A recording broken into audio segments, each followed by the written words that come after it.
औज़ु बिल्लाहि मिनश्शैतानिर्रजीम बिस्मिल्लाहिर्रहमानिर्रहीम।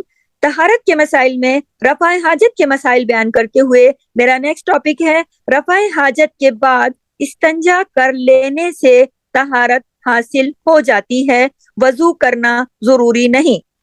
हज़रत अब्दुल्ला बिन अब्बास रज़ी अल्लाह ताला अन्हु फरमाते हैं कि हम नबी अकरम सल्लल्लाहु अलैहि वसल्लम के पास थे। आप सल्लल्लाहु अलैहि वसल्लम रफ़ाए हाजत के बाद तशरीफ लाए तो खाना लाया गया। अर्ज किया गया, आप सल्लल्लाहु अलैहि वसल्लम खाने से पहले वजू नहीं फरमाएंगे क्या? आप सल्लल्लाहु अलैहि वसल्लम ने इरशाद फरमाया, क्या नमाज पढ़नी है कि वजू करूं? इसे मुस्लिम ने रिवायत किया है। तो आप देखिए कि रफ़ाए हाजत के बाद इस्तंजा कर लेने से तहारत हासिल हो जाती है।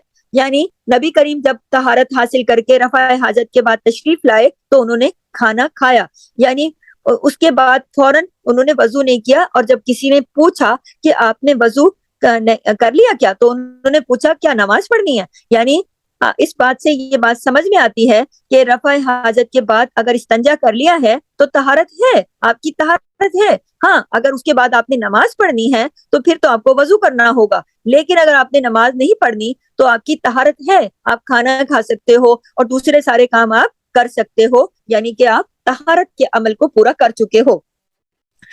अगला हमारा इसी सिलसिले में टॉपिक है कि रफ़ाए हाजत से तहारत हासिल करने के बाद हाथों को मट्टी या साबुन वगैरह से अच्छी तरह साफ करना चाहिए।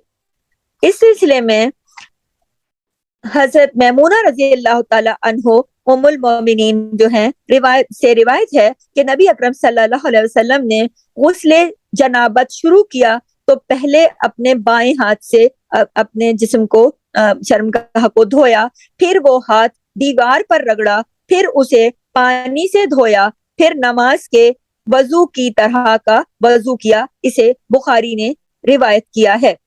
ये अब इससे ये बात साबित होती है कि रफ़ाए हाजत जब हम करते हैं तो तहारत हासिल करने के बाद आपने तहारत हासिल करने के लिए इस्तंजा किया या फिर आपने मट्टी इस्तेमाल की, जो भी आपने जिस तरीके से भी आपने तहारत हासिल की, तहारत तो आपने हासिल कर ली, लेकिन उसके बाद अपने हाथों को, क्योंकि नबी करीम ने भी अपना हाथ मिट्टी पे और दीवार पे रगड़ा था, तो अपने हाथों को मिट्टी से, अगर आपको साबुन मैसर नहीं है तो आप मिट्टी को रगड़ कर भी अपने हाथ को साफ कर सकते हैं, क्योंकि अल्लाह ने मिट्टी में भी पाकी की तासीर रखी है। और अगर आपके पास मिट्टी नहीं है, साबुन है, तो आपने वॉशरूम जाना है। आप बच्चों को भी ये बात बताइए कि आपने वॉशरूम जाना है, आपने रफ़ाए हाजत के बाद जब निकलना है तो हाथों को साबुन से जरूर वॉश करना है। जिस जगहों पर साबुन नहीं है मैसर, आजकल तो हैंड वॉश और सब चीजें होती हैं, तो यानी कि हाथों को साफ करना है। और अगर कुछ भी नहीं है तो आपने मिट्टी से साफ कर लेना है। किसी ट्रैवलिंग में है,